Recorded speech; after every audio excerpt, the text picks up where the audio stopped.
Hello po sa inyong lahat mga ka-crypto. Ako po si Pinoy Crypto Trader at sa video na ito ay atin pong pag-uusapan ang tungkol dito kay Bonk. Kung saan ang sabi rito ay Bonk claims $2 billion market cap. How high can it trade this weekend? Kaya ayan, nakamit na po ni Bonk ang kanyang $2 billion na market cap. Ngayon ay ang tanong rito ay hanggang saan kaya yung pinakamataas na presyo na maaari po niyang marating sa katapusan ng linggo na ito. Kaya yan po ang ating pag-uusapan dito, pero bago po tayo magpatuloy ay nais ko lamang po munang bigyang linaw ang aking disclaimer kung saan ang nilalaman po ng video na ito ay hindi po ito isang financial advice. For education and information purposes lamang po ang layunin nito. Maliban po dito ay nais ko na rin pong magbigay babala na wala pong kahit anumang group chat ang Pinoy Crypto Trader. Ayan, may lumabas po na ads. Sara lamang po natin yan. Sabi dito, the ongoing bullish crypto market wave gave birth to a plethora of new crypto coins. Solana, in particular, was selected as the leading ecosystem to drive this narrative forward. As a result, Bonk was launched and has been performing exceptionally well since its inception. Ayan, itong si Bonk ay isa po ito sa mga meme coin ni Solana. At ayan, itong si Solana ang siyang nagbigay daan para sa mga meme coins na ayan. Kaya marami pong mga nagsilabasan na mga meme coins dito kay Solana. At isa na lamang po itong si Bonk. Bonk's present trajectory. The Solana-inspired meme coin Bonk is now heading towards establishing another critical milestone.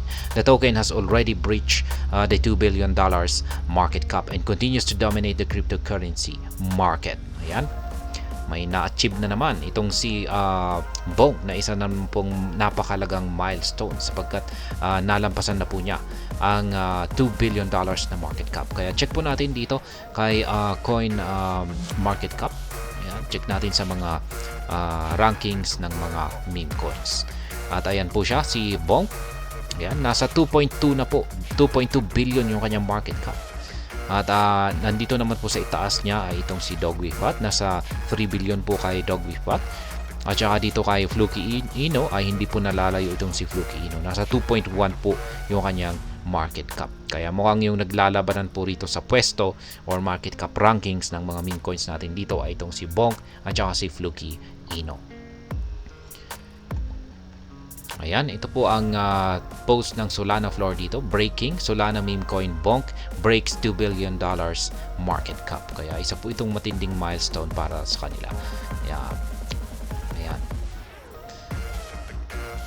Bonk price forecast for the weekend. Yan, ito po yung price prediction para kay Bonk sa katapusan ng linggo na ito. At meron pong prediction dito ang CoinCodex.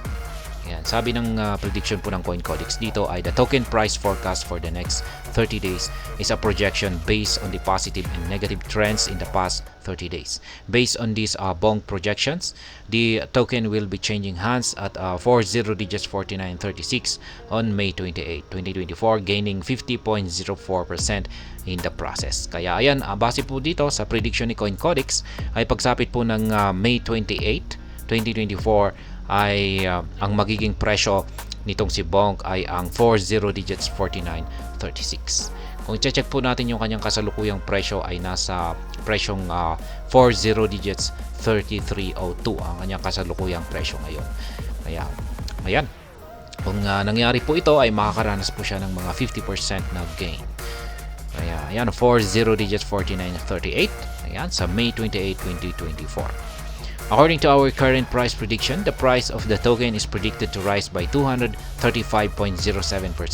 and reach 30 digits 11 by June 20, 2024. Per our technical indicators, the current sentiment is bullish while the fear and greed index is showing 76 extreme greed. The token recorded 15 out of 30 green days with 7.29% price volatility over the last 30 days. Kaya ayan, ito naman po yung kanilang prediction dito next month sa mga June 20. Ayan, sa June 20, 2024 po yan. Aakyatin daw po ni Bonk ang presyong 30 digits 11. Ibig po sabihin ay magbabawas po siya ng isang 0 digits. Ayan. So yung kanyang kasalukuyang presyo ngayon ay nasa 40 digits po siya. 3303. Kaya pag nagawa po niyang akyatin yan, 30 digits 11 sa June 2024 ay ayan, magbabawas po siya ng isang 0 decimal digits dito.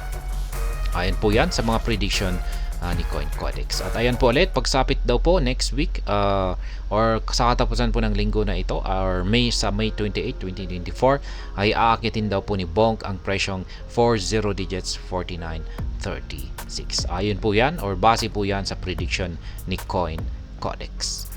At ayan, hanggang dito na lamang po tayo sa video na ito. Sana po ay inyong nagustuhan ang aking paliwanag sa video na ito.